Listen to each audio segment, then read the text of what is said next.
Salud amigos, bienvenidos a un nuevo programa de ADN Buena Salud, donde vos sos el principal protagonista. ¿De qué manera? ¿Te preguntás? Con tus preguntas que nos mandás al número de WhatsApp que aparece en pantalla o a las redes sociales. Podés dejarlas ahí de la forma que quieras, escrita o si te animás en video. Nos mandás tus preguntas y va a entrar en el sistema que va seleccionando en forma automática las preguntas que salen programa tras programa. Hoy nos vamos a meter en un tema que está ganando popularidad, que empezamos a conocer, que es novedoso. Y estoy hablando de cómo aplicamos la tecnología en medicina, en particular en la cirugía. ¿Qué rol cumple la nueva cirugía robótica? ¿Está en Argentina? ¿Es algo que está disponible? ¿Qué ventajas, qué beneficios tiene para el cirujano, pero sobre todo para el paciente que se tiene que someter a una cirugía? ¿En qué tipo de cirugía se puede aplicar? Todo eso lo vamos a conocer en el programa de hoy con la visita de un especialista y pionero en esta forma de cirugía. En el noticiero médico quédate porque hay algo que seguro que te va a interesar. Un nuevo trabajo nos habla de los beneficios de la siesta. 20 minutos de siesta, ¿qué ventajas tiene en tu salud? Lo vas a conocer en el noticiero médico del programa de hoy. Y vamos a presentar juntos, vení, al panel, al equipo de ADN Buena Salud. ¿Cómo anda? Gabriel Lappmann, Delphi Zimmerman, nuestro nefrólogo, cardiólogo. Vamos a hablar de un tema hoy, muy bien Milton, vamos a hablar de un tema hoy que me parece interesante porque mucha gente cae en las modas detox, ¿no? Sí. Todo el mundo cae, voy a desintoxicar, entonces vamos a darle un poquito de ciencia, cómo desintoxicar tu cuerpo sin caer en modas que realmente pueden ser incluso dañinas para tu cuerpo. No hay que hacer dietas hiper restrictivas. No, acá Delphi ya lo dice siempre, pero la otra vez, ¿sabes que vino una paciente y empezó dieta carnívora? Escuchá esto, cierro. El ácido úrico le subió a un nivel astronómico. Nunca en mi vida vi un ácido úrico tan alto. Así que cuidado, porque puede afectar mucho tu salud. Cuidado con las modas, siempre hacer las pautas de alimentación y de salud guiados por un profesional. Delphi, nuestra Nutri. Bueno, hoy vemos un tema de un nutriente que venimos escuchando hablar, de la importancia que tiene y cómo saber si nos está faltando o no. La primera pregunta, 5 señales que a tu cuerpo le pueden estar faltando omega 3. Ah, bueno. Así que vamos a hablar de qué señales hay y cómo después desde la alimentación, desde la suplementación, podemos complementar esa falta de omega 3. Omega 3 que es un nutriente esencial para nuestra salud, no solo a nivel cardiovascular, sino para nuestras neuronas y para bajar la inflamación, y que lo tenemos que aportar con la alimentación. Totalmente. Es un nutriente esencial. Esencial implica que nuestro organismo no lo puede producir, que lo tenemos que aportar con la alimentación. ¿Y hay 5 señales que nos va a ayudar a identificar si nos está faltando? Hay 5 señales, porque la pregunta más habitual es ¿cómo sé si me está faltando omega 3? Porque de la importancia, y eso hemos hablado y se escucha, y es uno de los nutrientes estrella, impacto en nuestra salud a nivel positivo. Pero bueno, estas 5 señales habituales del día a día que vos podés identificar para reconocer que te puede estar faltando omega 3. Bien, nos vamos a quedar entonces para conocer la importancia de este nutriente esencial que es el omega 3. Vamos ya con el informe sobre cirugía robótica. La cirugía robótica es una técnica quirúrgica que utiliza un sistema robótico para realizar procedimientos quirúrgicos con mayor precisión y control. Esta tecnología avanzada ha revolucionado la forma en que se realizan las cirugías. Ofrece varias ventajas sobre la cirugía tradicional, incluyendo mayor precisión, menor invasión y una recuperación más rápida. La cirugía robótica se utiliza en una variedad de especialidades médicas y ofrece varios beneficios para los pacientes, pero es importante que estos consulten con sus médicos para determinar si la cirugía robótica es la adecuada para su condición.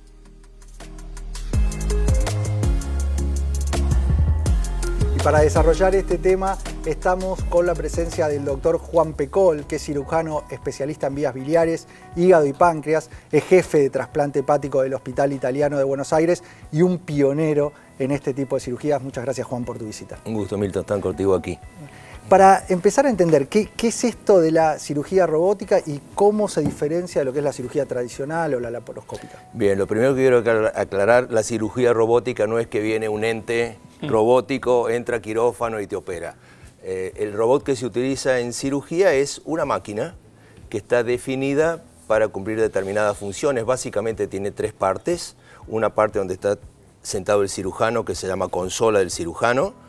Después hay otra parte que está en contacto con el paciente, que es lo que vemos ahí, que son los brazos por donde ingresan los instrumentos, y la tercera parte, que es la parte procesadora de las imágenes. Eso es hoy un robot. Sea la marca que sea, tiene esas tres partes. Y el objetivo es básicamente hacer una cirugía segura, precisa, con el menor daño de la pared abdominal. Es lo que se llama cirugía mini-invasiva. ¿Y la diferencia que hay con las cirugías tradicionales o la laparoscopía que es mínimamente invasiva? Con la cirugía tradicional o abierta que le llamamos es el tamaño de la incisión, y mientras más incisión tenés, más dolor tenés, más reacción inflamatoria, más complicaciones posoperatorias.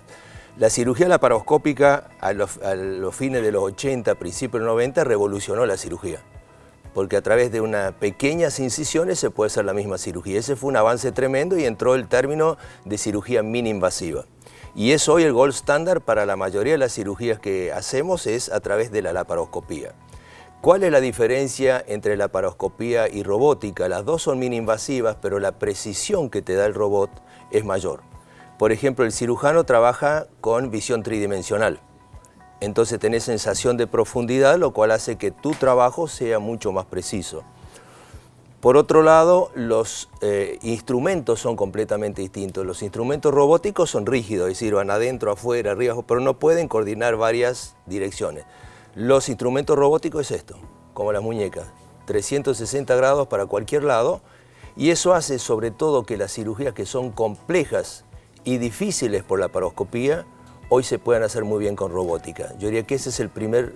O sea, te resuelve cirugía que quizás no podías hacer por la laparoscopía, con estas nuevas técnicas se puede aplicar. ¿Y desde cuándo se utiliza la cirugía robótica y qué experiencia hay en Argentina? Bien, el robot tiene sus años, es decir, en la década, yo diría que en el año 2007 yo fui a ver un robot y dije, en cirugía general no tiene aplicación, es decir, a la gente le sorprende que yo, que era un anti-robot, hoy abre el robot, pero estamos hablando 17 años después.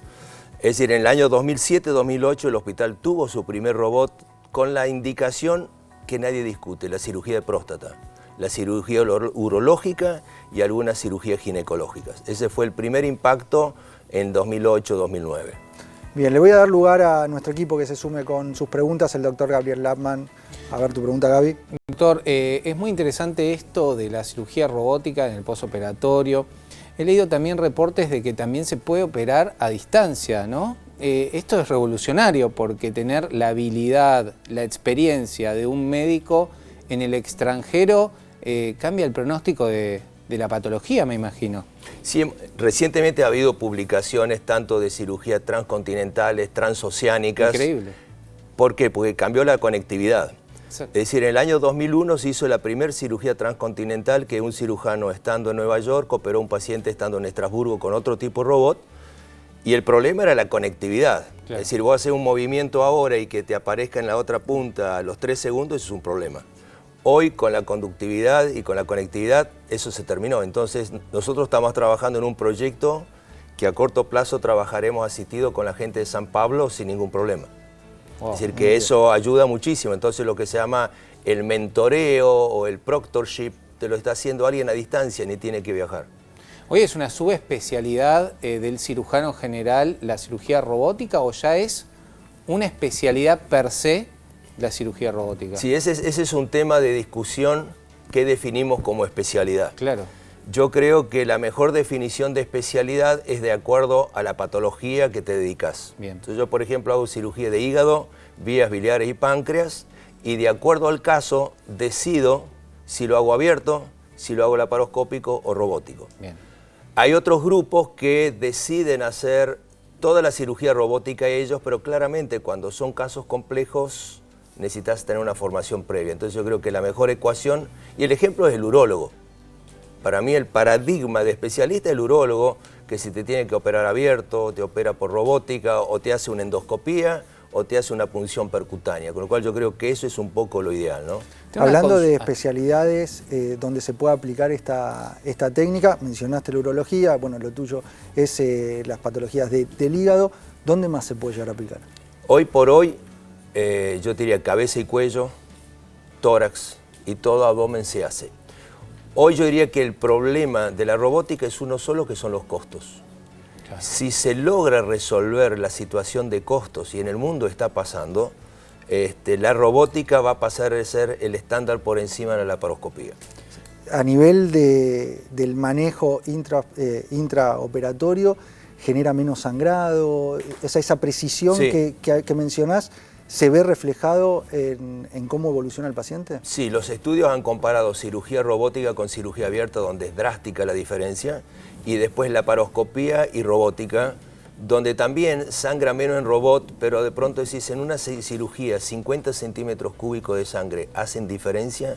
No hacen diferencia clínicamente, pero te está permitiendo hacer casos que de otra manera no pudieras haber hecho. Así que yo un poco es eso, ¿no? Hablamos de esto de la cirugía a distancia. ¿El rol de la inteligencia artificial va a tener algún impacto en este tipo de cirugías? Bueno, la inteligencia artificial en cirugía es un gran tema de discusión, y yo creo que donde más nos va a ayudar en el momento intraoperatorio, si vos tenés una situación inesperada, la situación inesperada, el manejo de la situación inesperada tiene que ver con experiencia. Entonces yo tengo 40 años de cirugía, es distinto tener 40 años de cirugía que tener 10 años de cirugía. Y entonces la cirugía robótica te va a decir, mira, frente a este evento, lo recomendable es hacer esto. Por ejemplo, estamos hablando de decisiones intraoperatorias. Pero las nuevas plataformas de cirugía robótica van a traer incorporado inteligencia artificial. Eso ya está definido. ¿Qué le podrías decir a quienes nos están viendo del otro lado sobre esta técnica, o si tienen que enfrentar una cirugía, cómo informarse, cómo averiguar si es aplicable para su caso? Sí, yo creo que lo recomendable es que el paciente consulte con un experto en esa patología. Y el experto le dirá si de pronto es conveniente o no hacerlo por robótica. Por eso digo que el especialista tiene que tener todas las herramientas. Si uno hace solamente robot, va a indicar robot a todo el mundo y va a ser incorrecto.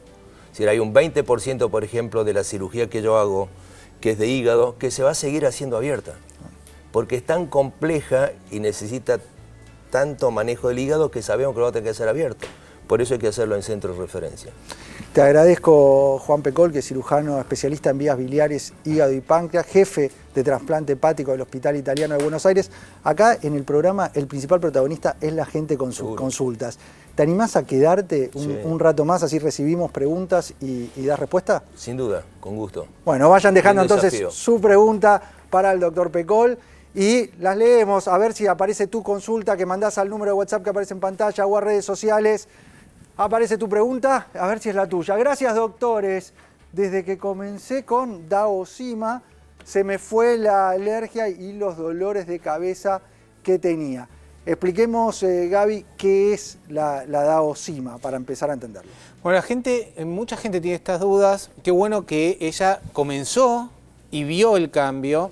Sabemos que hay un diagnóstico clínico de esta histaminosis. Para que la gente entienda de otro lado, dentro de los alimentos existe un nutriente que se llama histamina, que a muchos nos cae bien, no tenemos ningún problema, pero a otros seres humanos tienen déficit de una enzima que rompe esta histamina y genera síntomas. Por ejemplo, dolor de cabeza, alergias, también puede generar colon irritable. Congestión nasal. Puede generar alteración, ansiedad. Todo eso porque se le acumula la histamina que está en ciertos alimentos. Trastornos, ¿no? en la piel. Erupciones en la piel. Tuve una paciente exactamente con estos síntomas. ¿Y qué tenía? Comía, por ejemplo, palta, come atún, toma vino, todo eso, cacao, el chocolate, y digamos, todo eso se acumula en nuestro cuerpo y no lo neutraliza. Cuando empecé a tomar la Daosima, es la enzima que cataboliza, o sea, vamos a decirlo, que rompe como una tijera esa histamina. Y claro, los síntomas bajan. Y sabés que el 85% de las migrañas se asocian a la déficit del DAO, déficit de Daosima interna. Entonces, cuando nosotros tomamos el suplemento Daosima que tiene la enzima DAO, lo que hace 15 o 10 minutos antes de comer un alimento rico en histamina es bajar estos síntomas en los pacientes con histaminosis. Estamos hablando de una enzima, la Daosima, que se consigue en cualquier farmacia del país, sí, si tenés estos síntomas, que además, en general, lo que hacemos es, junto con el aporte de Daosima, una alimentación con baja carga de histamina. Delphi, a ver, aclaremos esto de los alimentos que tienen histamina y cuáles son los que habría que restringir en estos casos. Bien, alimentos altos en histamina van a ser todo lo que sea fermentado, enlatado, estacionado, porque el estacionamiento de los alimentos aumenta la acumulación de histamina. Entonces todo lo que venga en lata, todo lo que sean, bueno, mariscos también, los fermentados, que por ejemplo un queso duro es muy fermentado, entonces con eso va a tener cuidado. El cacao, el vino especialmente tiene activos. Y después, que digo, son alimentos saludables, pero tienen mucha acumulación de histamina, por ejemplo, vegetales, la espinaca, el tomate, la berenjena especialmente. En frutas tenemos los cítricos, que abundan mucho en histamina. Bueno, entonces ahí hay que ir viendo y evaluar, poder hacer reemplazos en un comienzo, elegir pescado pero fresco, no frisado o no en lata, elegir el otro tipo de vegetales y frutas que hablamos y de a poco con la dosima ir probando y viendo cómo mejoran esos síntomas, porque el cuerpo va recuperando esa posibilidad de metabolizar y esos alimentos los vamos a poder volver a consumir. Y esto afecta a mucha gente. Antes se la consideraba una enfermedad poco frecuente, hoy sabemos que 1 de cada 5 tiene deficiencia de la daosima interna. El diagnóstico es clínico más que nada, porque a veces el diagnóstico laboratorial no sirve. Consulta para hacer diagnóstico clínico y hay algunos exámenes que te pueden ayudar y estas herramientas para controlarlo. Hay más preguntas, ustedes las mandan al WhatsApp que aparece en pantalla. ¿Qué opinan de las dietas keto que están tan de moda? Va a responder la Nutri del Físico. Bueno, acá hay muchos fanáticos de la dieta keto, entonces vamos a ir con cuidado. Acá primero, no, acá no, digo, del otro lado, en redes, o sea, hay como que se convirtió un fanatismo en algo que supuestamente era una dieta para mejorar lo que es la salud. Ningún extremo es bueno y eso aplica para todo. ¿Qué implica la dieta keto? Claro. La dieta keto es una dieta que también se llama cetogénica y lo que habla es de una ingesta muy, muy baja en hidratos de carbono, que es casi nula. Priorizan lo que son las grasas, o sea, como fuente principal energética y calórica y algo de proteínas, pero no es la prioridad, ¿sí? El tipo de grasas que se eligen en la dieta keto no necesariamente son las saludables, ¿sí? Abundan cualquier tipo de grasa siempre y cuando se eviten los carbohidratos. ¿Qué pasa con esto? En esa selección, más allá de que va a ser una ingesta muy alta en grasas, nos está faltando fibra, nos están faltando nutrientes que están en vegetales y en frutas, nos está faltando fibra que están presentes en algunos hidratos o cereales o legumbres. Entonces, con mucho cuidado, porque a largo plazo, si no está bien controlado y llevado o suplementado, puedes tener deficiencias de muchos nutrientes. Y te agrego algo, al elegir cualquier tipo de grasa, sobre todo en pacientes con antecedentes o enfermedad cardiovascular, el exceso de grasas saturadas tiende a generar que se deposite más colesterol en las paredes arteriales, aumentando el riesgo. Sé que del otro lado quizás hay alguien que me dice, yo hago la dieta keto, me funcionó bárbaro. Perfecto, porque lo que hay que hacer es personalizar las recomendaciones a cada caso. Si a vos te funciona y es lo adecuado y estás en seguimiento con un profesional, bárbaro. Lo que hay que entender es que este tipo de programa no es para todos. ¿De acuerdo? Claramente. A largo plazo.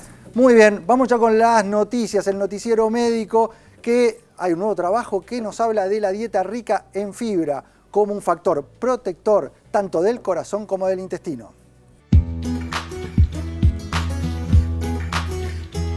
Consumir alimentos ricos en fibra como verduras, granos integrales, legumbres y frutas no solo beneficia la salud intestinal, sino también la cardiovascular, según reveló un reciente estudio publicado en la revista Cardiovascular Research. Los investigadores observaron que las personas con dietas bajas en fibra tenían mayor probabilidad de presentar arterias estrechas como resultado de la acumulación de placa. Además, las tomografías computarizadas revelaron una relación directa entre la alimentación y la presencia de placas arteriales inestables que pueden aumentar significativamente la probabilidad de sufrir un infarto o un accidente cerebrovascular. Si bien la fibra desempeña un rol clave en la dieta saludable, los investigadores subrayan que otros factores también deben considerarse a la hora de cuidar la salud del corazón, como la calidad general de la dieta, el control del colesterol, la presión arterial y el estilo de vida en su conjunto. Legumbres, vegetales, granos enteros nos están faltando en nuestra alimentación diaria y vemos que cumplen un efecto protector fundamental, no solo a nivel intestinal, sino en la salud cardio y cerebrovascular. Es increíble cómo se empezó a hablar cada vez más de la fibra, y estamos hablando de fibra natural, estamos hablando de agregado de fibra en alimentos procesados. Y esto tiene que ver con muchísimos estudios que uno fue recopilando, ¿no?, en la experiencia clínica, pero también grandes estudios como el Interheart, los estudios, el Adventist Study, son estudios muy grandes que revelan que el de las enfermeras, que es un estudio enorme ese, revela que los que consumían más fibra, más granos enteros, más legumbres, tenían menos mortalidad cardiovascular, menos riesgo de ACV, menos riesgo de diferentes tipos de cáncer y más longevidad. Y estamos hablando de la fibra, que además tiene una función fundamental como prebiótico. Totalmente. Cumple un rol en algo que hoy en día estamos viendo relacionado a múltiples órganos, que te estoy hablando de la microbiota. Y la fibra es el alimento de esos microorganismos. Por eso estos trabajos son muy importantes y es en un conjunto. No es solo la fibra, es el estilo de vida. Es el estilo de vida saludable, un patrón alimentario más lo que se llama plant forward, de que es yendo una alimentación rica en vegetales, ejercicio físico, descanso reparador, reducción del estrés, eliminación de hábitos tóxicos, el conjunto de todo eso, un sentido de vida, puede llegar a generar más años, más calidad y también menos enfermedad. Muy bien, ahora nos vamos a ir a un breve corte. Está ya en el staff, se acompañó el doctor Juan Pecol, que es cirujano, especialista en vías biliares de hígado y páncreas, para que vos nos vayas mandando tu pregunta. Podés mandar a todo el equipo, la que quieras, escrita en video, de la forma que más te guste, la mandás y vamos a tratar de dar respuesta. Vamos ya a ese breve corte y enseguida volvemos con mucho más ADN Buena Salud.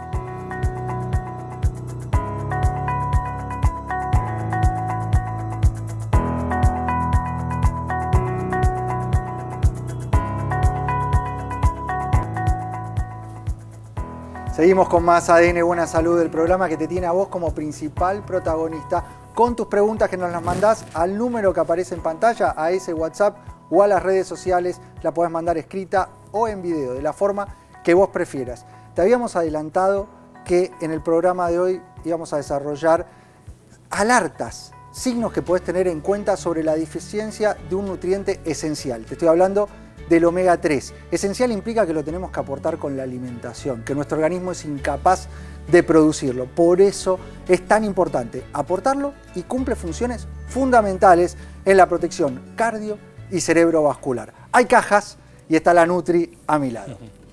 Bueno, vamos a eso que dijiste, igual ya me hiciste la introducción, así que vamos a ir a ver, vamos a ir viendo las cajas. No, vamos a ir viendo estas señales, signos o síntomas que podemos ver representados por esto que te digo. Como es un ácido graso esencial, o sea, sí o sí hay que consumirlo externo, hay muchas veces que hay deficiencia, con la alimentación no es suficiente. Las principales fuentes en las que lo encontramos son pescados grasos, entonces es muy normal sentir o ver que hay deficiencia de este mineral. Entonces, ver si alguna de estas señales, o si acumulamos obviamente más de 2 o 3, las tenemos presentes en nuestra vida para después poder sí accionar con la alimentación, suplementación al respecto. Y hay que diferenciar los omega, porque uno de los problemas que se da es que nosotros escuchamos omega, pensamos que es todo saludable y en nuestra alimentación tenemos un exceso de omega 6, que proviene de las grasas vegetales habituales. Ese exceso de omega 6 se da 25 veces a 1 con respecto al aporte que tenemos de omega 3. Y eso lo vemos reflejado con estos síntomas. ¿Vamos a desarrollarlos? Dale. ¿Vamos con la primera? Abrí. Abro la primera. ¿Qué nos encontramos? Un cerebro y un Simon Says. Un Simon. ¿Qué representa esto? Tanto el cerebro como el Simon, que es un jueguito que de lo que habla es cómo está nuestra memoria. ¿Sí? El omega 3 tiene una función esencial en lo que son las neuronas, ayuda a generar las melinas, que son las capas que protegen a las neuronas, a los neurotransmisores, entonces está muy relacionado a lo que es la memoria, la concentración, el aprendizaje. Si sentimos que nos cuesta más de lo normal acordarnos de las cosas, que estamos más dispersos, que nos cuesta concentrarnos, muchas veces puede llegar a estar relacionado con esta deficiencia de omega 3. Y dentro del omega 3 tenés el EPA y el DHA. El DHA es el que protege, que está inmerso acá, es la grasa que está cubriendo nuestras neuronas y hace que se conecten bien. Por eso es tan importante el omega 3 en nuestro cerebro. Segunda. Vamos a la segunda caja. Abrimos a ver qué tenemos. Una articulación. Una articulación, una cadera medio... Ay. Ya que sufrió un daño importante. No, en realidad lo que está representando esta... No, no es justamente eso. Es una articulación que era una articulación. No, lo que suele suceder es que uno de los síntomas o signos que también podemos ver a través de la falta o deficiencia de omega 3 o este desbalance de omega 3 y omega 6 es la inflamación. ¿Por qué? Porque es un nutriente estrella para bajar la inflamación. ¿Y cómo se puede ver afectado? Con dolor articular, por ejemplo. Entonces, esto representa el dolor articular, pero también otros tipos de inflamación que podemos ver crónicas o agudas en nuestro organismo. Y podemos medir los niveles de inflamación en un análisis de sangre. Está la proteína C reactiva que a nivel cuantitativo nos va a indicar niveles de inflamación. Eso lo podemos conocer con un análisis de sangre en la consulta para medir riesgo, porque esa inflamación también pasa a nivel de las paredes arteriales, entonces genera que ese colesterol se pegue más fácil o se pueda romper. Exacto, o sea que lo vamos a ver tanto físicamente como también en un estudio de sangre o en una predisposición a ciertas enfermedades que están generadas por una inflamación, artritis, artrosis, por ejemplo, también, entre otras. Caja número 3, ¿qué tiene esa caja? A ver. Una crema, la crema ADN Buena Salud tenemos. La crema ADN, una crema hidratante. ¿Qué significa esto? Otro de los signos o síntomas o señales que podemos sentir en deficiencia de omega 3 es la piel seca. El omega 3 es un nutriente que fue evolucionando mucho, digamos, sus funciones, pero tiene muy buen resultado en todo lo que es la calidad de la piel, la calidad del acné, porque en parte también es una enfermedad inflamatoria, entonces a veces se ve también reflejado en eso, o mismo en la hidratación propia de la piel. Así que puede ser otra señal y puede estar, digamos, relacionado con esto de la deficiencia de omega 3. Siempre los trabajos de omega 3 lo vinculaban con esto, con la protección cardiovascular, con bajar la inflamación. Ahora vemos nueva evidencia, muchos trabajos en dermatología y vinculando a la deficiencia de omega 3 con esto que nos comentás de la piel seca. Muy buen resultado, así que también es algo alarmante a tener en cuenta para evaluar esto. Vamos con la cuarta señal que nos puede estar indicando que nos está faltando omega 3 en la alimentación. Bueno, vos ya adelantaste, haciendo un estudio de sangre, poder ver, por ejemplo, la proteína C reactiva. Hay otras cosas que podemos ver en un estudio de sangre, por ejemplo, el perfil lipídico, cómo están los triglicéridos, cómo está el colesterol bueno o HDL y cómo está el colesterol malo o LDL. Bueno, esa dislipemia o ese perfil lipídico alterado también puede ser una señal de deficiencia de omega 3 o exceso de omega 6 porque tiene mucho impacto en esto, más que nada en el colesterol también bueno de nuestro organismo. Ahí está, dos claves, los niveles de triglicéridos y los valores del colesterol bueno, que te aparece como HDL en el estudio. Esos valores están muy vinculados a los niveles de omega 3 o nos pueden ayudar a aumentar los valores de colesterol bueno y a bajar los niveles de triglicéridos. ¿Y el quinto? ¿Qué tenemos? Y el quinto es las fuentes. Son las fuentes. Y acá es importante. El pescado, claro. Esta es la fuente principal que habíamos hablado de EPA y DHA, que es el omega 3 que el cuerpo más puede aprovechar. Entonces, si yo no consumo pescados grasos más de una vez por semana, o sea, idealmente entre 1 y 2 veces por semana, el consumo de pescados grasos posiblemente no tenga fuente de absorción de omega 3. A ver, si no consumís pescado, seguro. Seguro, o sea, no, porque no hay otra manera de poder obtenerlo. Y esto se potencia más si sentís que además de no consumir tanto pescado, tenés una dieta muy rica en aceites vegetales, una dieta quizás muy rica en frutos secos, pero en exceso, una dieta en, no sé, en carnes, en huevo, en otros tipos de grasa que hacen que esta balanza entre omega 3 y omega 3 quede desregulada. Entonces, si tu tipo de alimentación no es tan rica en pescados grasos y es más rica en otro tipo de grasa, posiblemente también hable de una deficiencia. Y ahí veo cápsulas, unas cápsulas amarillas y unas rojas. Es la suplementación. Es la otra fuente que tenemos para obtener omega 3. Si no te estás suplementando y no consumir pescado, evidentemente tenés deficiencia. Entonces, acá tenemos, y por eso a veces hablo de, bueno, cuando me dicen mis suplementos o los que no me puede faltar, lo que generalmente veo, y ya ni hace falta que haga un estudio de sangre que los chequeamos y todo, pero digo, si la persona no consume fuente de omega 3 y el cuerpo no tiene otra manera de obtenerlo, ahí caemos en la importancia de también la suplementación en estos casos y lo importante que es por todas estas funciones que dijimos. Cuando elegimos un omega 3 es importante, al igual que la alimentación, ver la biodisponibilidad y la absorción que tiene. A mí de las diferentes fuentes que hay, que puede ser tanto de pescado como de krill, me gusta más el krill y el que recomiendo es Caps Krill porque tiene una pureza mayor y porque tiene además combinado en su EPA y DHA de buena cantidad hasta xantinas que es un antioxidante con todavía otros beneficios en nuestro organismo, como en la piel, como en la oxidación, como en la inflamación. Entonces como que tiene este doble efecto. Acá veo en las cápsulas que trajiste, voy a mostrar. Esta es la derivada del krill, no sé si llega a ver. Es una cápsula muy chiquita, roja, que si la comparamos con la del pescado es mucho más chica. Sí. O sea, aporta menos, pero esa mayor absorción que vos decís hace que sean equivalentes. Entonces el Capkril es una buena forma de aportar omega 3 de alta absorción. Y si lo hacemos de fuente de pescado, lo que tenemos que buscar es que nos aporte más de 600 miligramos de EPA y DHA, que sea de alta concentración. No sirve eso de ver 1000 y que nos aporte en realidad muy poco de omega 3. Necesitamos altas dosis cuando lo hacemos de la fuente de pescado. Y lo otro que es fundamental es que esté protegido, que sea nulo la presencia de metales pesados. Y eso lo vemos con un sello que en general se da a este tipo de suplementos, que es el sello IFOS. Eso en Argentina hay un suplemento que se crea, que es una alternativa a lo que mencionamos del Capkril, que se llama Menacor.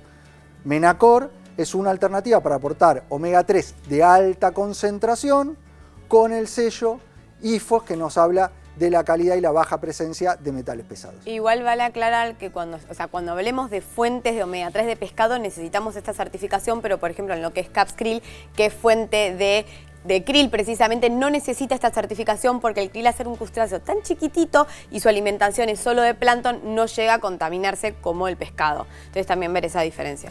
Perfecto. Bueno, ya repasamos entonces los síntomas que podés relacionar con la deficiencia de omega 3 y las mejores formas de aportarlo. Pescado fresco, la principal, lo ideal, tratar de llegar a más de 2 veces por semana y si no, evaluar la suplementación que sea de calidad, de alta absorción o alta concentración de omega 3. Vamos a la mesa, Delphi, que estamos recibiendo tus preguntas porque sos el principal protagonista del programa. Tengo cálculos, me tengo que operar sí o sí. Esta pregunta muy frecuente es para el doctor Juan Pecol.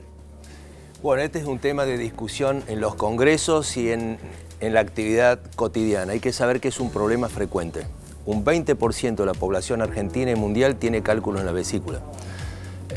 Con lo cual uno tiene que plantear si realmente hay que operar ese 20%. 20% es muchísima gente y hay que saber que cuando uno hace cirugía están los riesgos de la cirugía.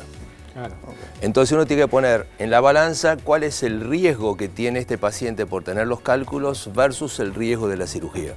Entonces, si uno dice el 20% de los argentinos tenemos cálculos, digo tenemos porque por ahí me hago la ecografía y lo tengo, el 80% son asintomáticos. Eso significa que te hicieron una ecografía porque tenés hígado graso y te están controlando y aparece un calculito. Está consensuado con estudios poblacionales que no hay razón por la cual uno tenga que operar a un paciente que es asintomático. Salvo que entre en una categoría de pacientes que pueden tener riesgos futuros. Y eso tiene que ver con algo que es el cáncer de vesícula, que es un tema de discusión en nuestra región. Nuestra región en las provincias del norte o en un país hermano como Chile, la prevalencia de cáncer de vesícula es altísimo. Y no se ha demostrado que el cálculo en vesícula genere cáncer, sino la prevalencia debería ser la misma, 20%, y eso no existe. Entonces se usa el cálculo de vesícula para sacar la vesícula y evitar el cáncer. Claro. Pero eso es en lugares puntuales poblacionales. O sea, eso es específico y ahí hacemos prevención para evitar ese riesgo. Exactamente. Pero el que tiene síntomas, ¿qué síntomas tiene? El que tiene síntomas, este es el otro tema a discutir. ¿A qué le llamamos un paciente sintomático? Y lo que está demostrado, el único síntoma que yo puedo relacionar con el cálculo es el dolor. Es el dolor cólico. Es decir, el calculito que está flotando en la vesícula tapa un conducto, uno come y cuando come se contrae la vesícula y no puede evacuar el líquido. Entonces ahí viene el dolor. Entonces, ese es el único dolor que uno como cirujano te puedo asegurar en el 95% que si te opero lo saco. Pero si el paciente consulta por diarrea, por distensión abdominal, por reflujo gastroesofágico, yo eso con cirugía no solo que no lo voy a mejorar, sino que lo puedo empeorar. Por ejemplo, un paciente que tiene colon irritable, que ustedes muy frecuentemente ven, que hay que darle dieta y todo lo demás, si yo le hago la colecistectomía, la cantidad de ácidos grasos, de sales biliares que le llegan al colon son mayores. y entonces el paciente empeora su sintomatología. En resumen, si tengo cálculos en vesícula y no tengo síntomas, no debo de operarlo. Clarísimo, doctor Juan Pecol, es cirujano, especialista en vías biliares, hígado y páncreas, es jefe de trasplante hepático del Hospital Italiano. Gaby, nos habías prometido estas formas de desintoxicar sin caer en las modas. Sin caer en las modas, ¿no? Y justo hablando de hígado, ¿no? Mucha gente desintoxica el hígado y después termina con el cirujano porque lo destruye más que desintoxicar. Mirá, la verdad que el hígado es un laboratorio natural que lo tenemos que cuidar a través de, claramente, nuestro estilo de vida, nuestra alimentación, pero no caer, ¿no?, en lo que es los jugos detox, los ayunos prolongados. O sea, me como de todo, entonces ahora hago un día entero sin comer, o claro, solo como frutas. Claro, día de frutas, ¿no? O también hay gente que hace... La otra vez vino un paciente y me dice que hizo como 48 horas de ayuno. Bueno, ahí estamos en problemas. La verdad que el hígado, no, digamos, con una alimentación saludable, baja en grasas saturadas, rica en fibras, hidratándonos bien, creo que estamos cuidándolo bastante bien, ¿no? ¿Está de acuerdo? A ver, ¿qué opina el doctor? Totalmente de acuerdo. A mí me toca arreglar los que vienen rotos, ¿no? Los que vienen todos rotos. Hay que cambiarlos, pero... Y se ve mucho hígado graso, ¿no? Sí, el hígado graso, es decir, dentro de las indicaciones de lo que yo hago, trasplante de hígado, la indicación número 1 hoy, aquí y en los países occidentales, es la consecuencia del hígado graso, la esteatohepatitis y la cirrosis. Todos sabemos que el hígado graso es un enemigo silencioso, que te va pegando y no te das cuenta, por eso que hay que ser muy cuidadoso. Pero hoy en Argentina la primera indicación es esa, para que tengamos... El avance del hígado graso a la cirrosis y exacto, ahí la necesidad del trasplante. Sí. Bueno, seguimos desarrollando intestino. El cuidado, porque estos son los órganos que nos ayudan a desintoxicar, claro, naturalmente, es la función que tienen. Y los tenemos que cuidar, el intestino. Bueno, acá es clave el intestino para eliminar las toxinas, es clave también la microbiota, que ya hablamos en otros programas, cuidar nuestra microbiota intestinal. Ahí está, ahí vamos a mostrar. Es una partecita del intestino, ¿no? Entonces es una partecita chiquitita. Pero la clave es cuidarlo a través de los prebióticos, ¿no? Y los probióticos, que ya conocemos muy bien. Así que el intestino es el segundo órgano que nos desintoxica naturalmente y lo tenemos que cuidar. Antes de meterte en el tercer punto, que veo ahí una almohada, ¿el riñón? Mira, como nefrólogo, la verdad es que la gente con el riñón tiene esto como que no lo conoce. Mucha gente llega al nefrólogo y dice, me dio mal la función renal y...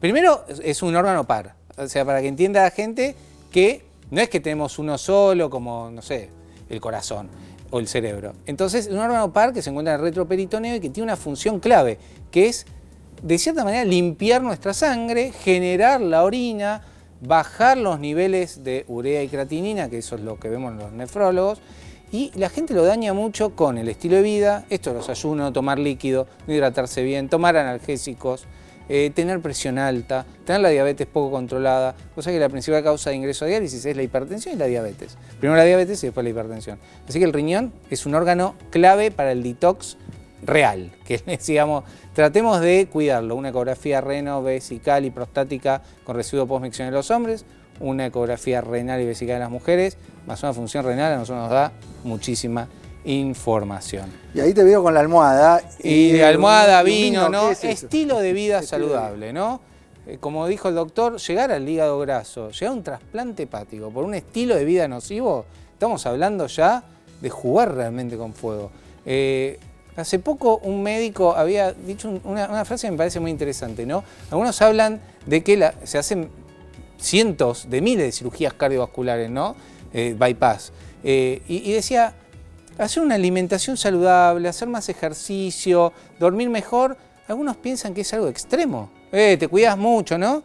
Pero no es más extremo sacar una arteria, una vena de la pierna, abrir el corazón al medio, ponerla en el corazón y operarte. Para mí eso es más extremo. Entonces yo creo que llevar un estilo de vida saludable, que muchos consideran no vivís, no disfrutás la vida, ¿no? De que morir. La típica pregunta, y bueno, la verdad para mí la afirmación es estilo de vida saludable y cuidar nuestros órganos que realmente desintoxican. Es eso, la base es eso, es prevención. Y en ese estilo de vida se disfruta también. Totalmente. ¿Cómo no vas a disfrutar haciendo actividad física, juntándote y sociabilizando? Son pilares fundamentales de un estilo de vida saludable. Totalmente, evitar los ultraprocesados, conectividad social, alimentación saludable, ejercicio físico de fuerza y aeróbico, y bueno, eliminar los tóxicos, ya sabemos, tabaquismo, alcoholismo. De esa manera vas a lograr que tu cuerpo sane por sí solo. ¿Por qué? Porque le estás dando una buena nafta, una buena calidad y estás eligiendo el camino de la salud en vez de elegir el camino de la enfermedad. Ustedes son los principales protagonistas de ADN Buena Salud. Con sus preguntas las mandan al número de WhatsApp que aparece en pantalla o a redes sociales. Te quiero ver, te quiero leer, a ver si sale la tuya. Aparece tu pregunta. Tengo un nódulo en el hígado. ¿Es siempre malo o puede ser benigno? Aparece una imagen a nivel hepático, va a responder el doctor Juan Pecol. Bueno, este es otro problema frecuente. ¿Quién no se hace una ecografía? Sí. Hoy todo el mundo se está haciendo chequeos, que podemos discutir el valor del chequeo, no, pero es cierto, bueno, te hiciste una ecografía y hay un nódulo en el hígado, uno se preocupa. Hay que saber que el tumor más frecuente del hígado es un tumor benigno, que se llama hemangioma, que tiene una característica muy puntual en la ecografía, que cómo se presenta, pero ahí es responsabilidad del paciente decir, tengo un nódulo, tengo que consultar. Más allá de que el imagenólogo dé una respuesta, hay que consultar a alguien que estudie un poquitito más, porque en medicina el 0 y el 100 no existe. Tal cual. Entonces, hoy con las metodologías por imágenes que tenemos, y ahí volvemos un poco a lo que hablábamos hoy de inteligencia artificial, la inteligencia artificial en imágenes nos está dando biopsias sin invadir el paciente. Entonces hoy con la batería que tenemos la recomendación es consultar, pero ir tranquilo en primera instancia, sabiendo que es más probable que sea benigno que sea maligno, pero no cruzar los brazos y no ser necio, hay que consultar. Ocuparse pero no preocuparse en exceso. Exacto, ese es el concepto. Bien. Hoy por los métodos de imágenes han mejorado muchísimo, claro, y eso hace que pequeñas lesiones que antes no se veían pasan. Nos pasa con los benditos quistes de páncreas. Hoy tenemos una pandemia de quistes de páncreas que antes siempre existieron, pero los métodos por imágenes no lo mostraban. Clarísimo, doctor Juan Pecol, cirujano especialista en vías biliares, hígado y páncreas. A ver si hay más preguntas. Entra tu pregunta que la mandaste al número de WhatsApp que aparece en pantalla. Entró a ver qué dice. Trabajo en el campo y paso muchas horas sin comer. ¿Qué puedo llevar para tener energía? Energía en el trabajo, muchas horas de ayuno en el campo. Bueno, esto aplica igual en el campo o aplica en realidad, que nos pasa a todos en la dinámica acá del día a día, en un trabajo, en una oficina, que quizás salimos muchas horas y cuando tenemos hambre, si vamos a decir en el momento, las opciones que tenemos terminan siendo procesados, termina siendo un kiosco. Claro. Entonces hay que adelantarnos a la situación. Te puede llevar lo cosas bueno que el fáciles. kiosco no está. Claro. El kiosco no está accesible. Quizás el campo tiene fruta. Pero sí tuvo que prepararlo antes, que eso está bueno y es un consejo válido para la ciudad. Pero si yo no me adelanto a la hora de hacer las compras de mi casa, lo que me voy a llevar esa mañana yendo al campo, posiblemente sea un procesado, unas galletitas o algo que encontré de pasada. Entonces siempre todo va a estar en las compras. Cuando yo en las compras soy organizada y compro frutas, entonces ya sé que tengo una variedad de frutas. Tengo, por ejemplo, frutos secos. Tengo, no sé, quesos, fiambres, que me pueda hacer al menos un sándwich que va a ser algo que me dé saciedad, pero en base a alimentos más reales o caseros que me pueda hacer yo, me adelanto. Si él no se lleva nada y pasa todo el día, cuando llegue, ahí aparece el descontrol y las malas elecciones. ¿Y el mate, que le da el mate todo el día? Sí, pero el mate no sacía. Por eso, o sea, no sacía. El mate parece en el momento que yo estoy ocupando mi ansiedad y mi hambre, pero tarde o temprano baja. Entonces, uno puede elegir barritas con más cantidad de frutos secos o más cantidad, menos procesadas. ¿Qué campo está bien? Se puede llevar fruta, se puede, bueno, un yogur en ese caso no, salvo que lo vaya a comer en las primeras 2 hasta 3 horas, no más afuera de la heladera, pero también es una posibilidad. Y esto de cuando haga las compras tome la decisión de hacerlo, así va a poder, digamos, tener las opciones en su casa para llevárselo. Siguen llegando tus preguntas, las mandás al número de WhatsApp que aparece en pantalla. A ver si entra la tuya. Va la pregunta: hola, soy Gustavo de Mar del Plata, me tengo que hacer un electrocardiograma y tengo miedo. ¿Qué me pueden aconsejar? Es un estudio muy sencillo, Es un estudio muy sencillo, tranquilo. A mí el que me parece más incómodo, no tener miedo, el que me parece más incómodo quizás es la presurometría, algo que tenés 24 horas. Pero tampoco tener miedo, eso tampoco miedo, no te hace nada. No. Generalmente es un trazado, creo que un electrocardiograma hoy debe tardar 5 minutos. Es un trazadito que ve el ritmo cardíaco y ahí se evalúa y generalmente nada, son conclusiones. ¿Cuándo hacerlo, Gaby? Mira, yo creo que siempre todos tenemos que tener un electrocardiograma de base para saber, ¿no?, nuestra función eléctrica, porque puede haber incluso bloqueos o arritmias que son totalmente benignas y hay que conocerlas. Ahora bien, si hay síntomas, yo en el chequeo cardiológico suelo pedir un electrocardiograma porque a veces no conozco el estatus general del paciente. Ahora, si tenés síntomas, dolor de pecho, tuviste disnea, que te falta el aire, tuviste algún síntoma cardiológico o antecedentes especiales, está bueno hacer no solo el electrocardiograma, sino un ecocardiograma y así después evaluar quizás una ergometría o algún otro estudio. Pero el electrocardiograma es un estudio muy sencillo que nos da mucha información, que junto con una auscultación cardíaca y un examen cardiológico tenemos muchísima información para ver la salud cardiovascular. A ver si hay tiempo para que entren más preguntas. Entran más preguntas al número de WhatsApp que está en pantalla. Estoy en la menopausia y subí un poco de peso. ¿Cómo puedo bajarlo sin pasar hambre? Esto es muy común. Llega la menopausia, se hace más difícil bajar de peso y además se aumenta con mayor facilidad. Bien, hay que entender que si bien es una etapa que nos cambia el metabolismo, no es imposible y se puede llegar a un peso corporal saludable. La importancia acá va a ser evitar las dietas restrictivas que uno quiere hacer para, como bueno, si todo esto no me funciona, voy a una dieta bien restrictiva, un ayuno bien prolongado para hacer algo diferente.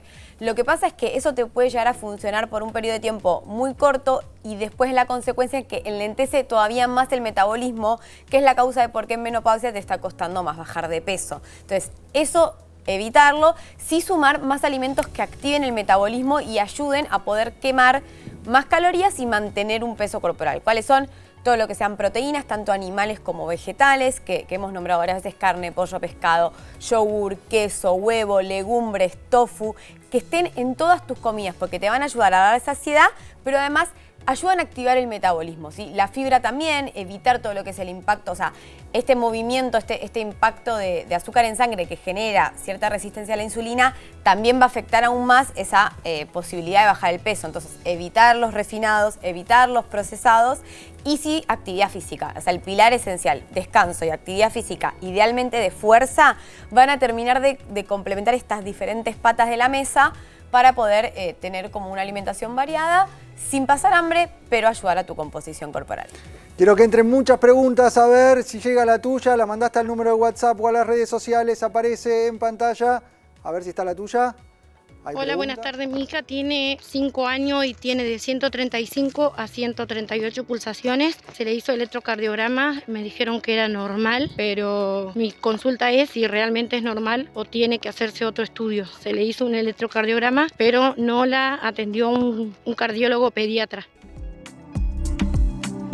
Bueno, tranquilidad, la frecuencia en los chicos suele ser mayor que en los adultos. Ya hizo el control, es bueno que siga manejándose por su pediatra, pero no preocuparse. No preocuparse, aparte la variabilidad de la frecuencia cardíaca es intersegundo, ¿no? O sea, si te aparece un león te va a subir la frecuencia cardíaca a 200 y no pasa nada. Es la foto de ese momento. Es la foto de ese momento. Ya con el electrocardiograma normal nos habla de que no hay alguna patología estructural, una malformación congénita del corazón, que eso es lo más frecuente en los niños. Así que yo me quedaría tranquilo y sí haría, obviamente, la consulta con el cardiólogo pediatra.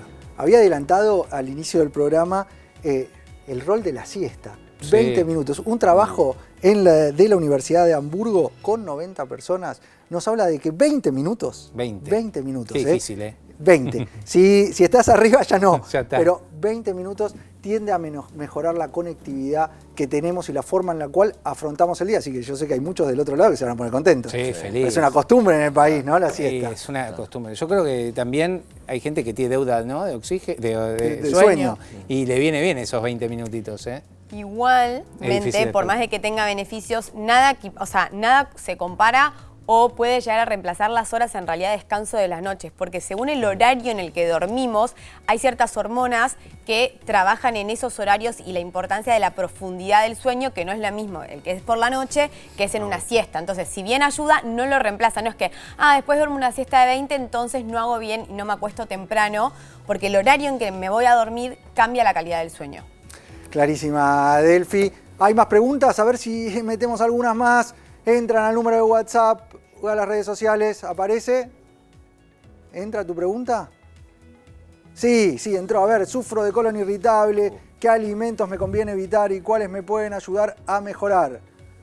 Bueno, justo el doctor había hecho una introducción del tema, que es muy frecuente que aparezcan, digamos, estos signos, estos síntomas de un colon irritable. Primero, obviamente, descartar otras patologías porque muchas veces está diagnosticado colon irritable por no encontrar en algún estudio, no sé, una celiaquía, y quizás hay otros factores y hay que ir a buscar a la raíz de lo que me está generando ese malestar, ¿sí? No acostumbrarnos a sentirnos mal. Después, obviamente, que todo lo que sean procesados, edulcorantes, todos los agregados que tienen los alimentos que el cuerpo no identifica, porque el cuerpo está hecho, tenemos un sistema que viene de la antigüedad de las cavernas, que está hecho para digerir y absorber nutrientes. Todo lo que esté fuera del radar del organismo, el cuerpo lo va a recibir como un rechazo. Y eso va a aumentar el malestar y aumentar como toda la inflamación del organismo ante la respuesta de eso. Entonces, alimentación real, pocos productos de paquete y leer ingredientes para identificar que sean todos reales y que los tengamos en la cocina de casa, que los conozca. Muchas gracias, Delphi Zimmerman, nutricionista. Juan, ¿cómo te sentiste? No, muy bueno, muy cómodo, aparte de escuchar a colegas y equipo de salud que hablamos del mismo idioma, independientemente que estemos en distintas instituciones, eso es muy bueno. ¿Qué mensaje final le darías a quien nos estuvo viendo durante esta hora de ADN? Mira, primero voy a hacer una referencia muy cortita a lo que dijiste de la siesta. Es una práctica cotidiana mía que son 20 minutos porque me levanto a las 6 de la mañana. A las 2 de la tarde ya no querés saber más nada. Lo importante es que sea 20 minutos, que está demostrado que uno no entra en el sueño profundo. Claro. Y entonces te levantás de buen humor. Si dormiste 40 minutos y despertaron, vas a estar malhumorado.